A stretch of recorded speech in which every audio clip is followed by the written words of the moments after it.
One बगिया ऐसी उलझी, फूल उगे कम, कांटे ज्यादा, सिमटा जीवन, डूबी सांसें। आना है तो अब भी आ जा, यदि आपने अभी तक अंतिम अध्याय नहीं देखा है तो मैं आपसे विनती करूँगा, कृपया करके अंतिम अध्याय देखें, उसके बाद ही इस अध्याय में प्रवेश करें, क्योंकि बिना अंतिम अध्याय देखे इस अध्याय को समझ पाना करीब करीब बहुत मुश्किल है।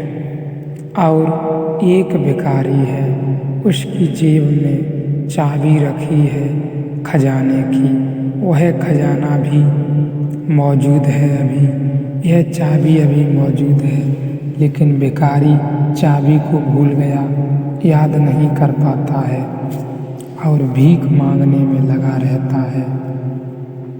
सुबह से सांझ तक भीख मांगता है और भीख मांगने इतना व्यस्त रहता है कि खीसे में हाथ डालने का मौका नहीं आता।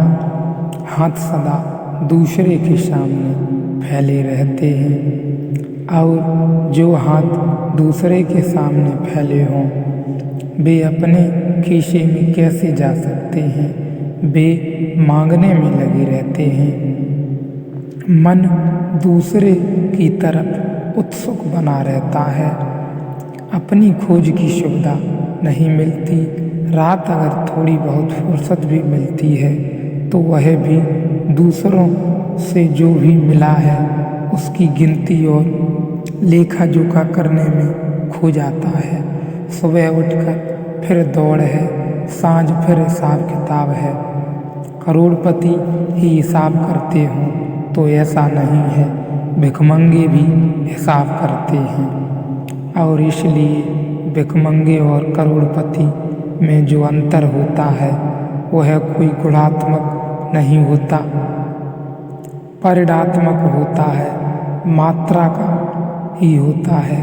वह थोड़ा छोटा हिसाब है, उनका थोड़ा बड़ा हिसाब है, लेकिन भिखमंगेपन में कोई फर्क नहीं। इस हिसाब किताब में जिंदगी बीत जाती है और अगर भीतर कुछ था तो उसे उसका मौका ही नहीं मिलता। और भिखारी को एक बात निश्चित हो जाती है कि मेरे पास नहीं है और सबके पास है। जिसने मुझे लेना है, मांगते मांगते वह थिर हो जाता है कि जो भी मिलने योग्य है वह दूसरे के पास है, वह मेरे पास नहीं है। और ऐसा जब मैं कहता हूँ तो हम सबकी मनोदशा ऐसी ही है। जब भी हमें कोई चीज़ चाहने योग्य लगती है तो वह सदा दूसरे के पास होती है। हमें ऐसा लगता है सदा दूसरे के पास हमारी वासना की तृप्ति का उपाय होता है दूसरे के पास, इसलिए हम मांगते चले जाते हैं। मांगते मांगते निरंतर एक गहन आदत का निर्माण होता है वह, और फिर भीतर हमें देखने का उपाय नहीं रह जाता। तो ऋषि यह कह रहा है कि जो अपने को श्रेष्ठ बनाने की कोशिश में भी लगे हों, धन की दृष्टि से नहीं, यश की दृष्टि से नहीं, बड़ी शुभकामना से, बड़ी धार्मिक इच्छा से, बड़ी सदिच्छा से, बड़े सात्विक भाव से सत्व की खोज कर रहे हों। सत्व की खोज का अर्थ है सात्विक की खोज, जिसे दुनिया में कोई बुरा नहीं कहता। एक आदमी धन इकट्ठा कर रहा है तो भी कहेगा कि क्या कर रहे हो, और एक आदमी ज्ञान इकट्ठा कर रहा है तो भी नहीं कहेगा कि क्या कर रहे हो। यद्यपि दोनों ही इकट्ठा करने की तृप्ति को पूरा इकट्ठा करने में लगे हैं और वासना की को पूरा कर रहे हैं। जो आदमी धन इकट्ठा कर रहा है उसको लोग कहेंगे कि क्या कर रहे हो, कचरे में पड़े हो, लेकिन जो ज्ञान इकट्ठा कर रहा है उसको लोग कहेंगे क्या कचरे में पड़े हो, लेकिन जो ज्ञान इकट्ठा कर रहा है उसको कहेंगे वह बड़े शुभ यात्रा पर गया है, सत्व की यात्रा पर कर रहा है। लेकिन ज्ञान की ठोकरें भी वैसे ही बाहर से मिल जाते हैं जैसे कि धन के मिलते हैं, और ज्ञान के भी सिक्के हैं। एक आदमी शास्त्र को कंठस्थ कर लेता है तो ज्ञानी हो जाता है। शास्त्र उतना ही बाहर है जितना धन बाहर है।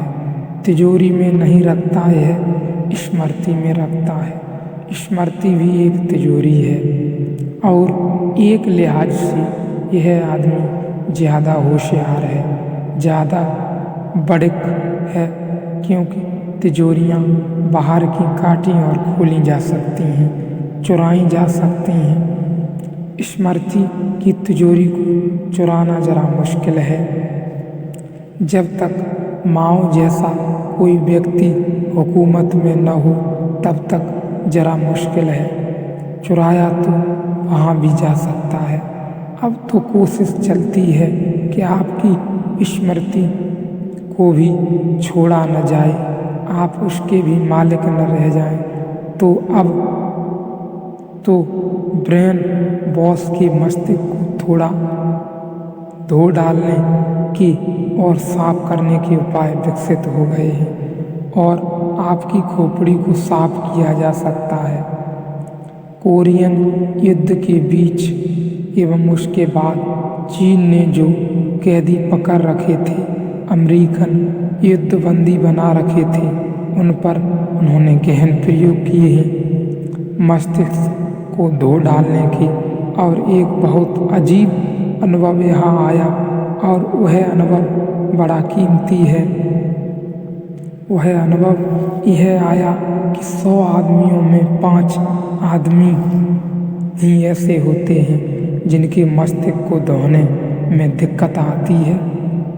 95% लोगों के मस्तिष्क को धोने में कोई कठिनाई नहीं होती, क्योंकि 95% की कोई मालिकियत ही अपनी स्मृति पर नहीं होती।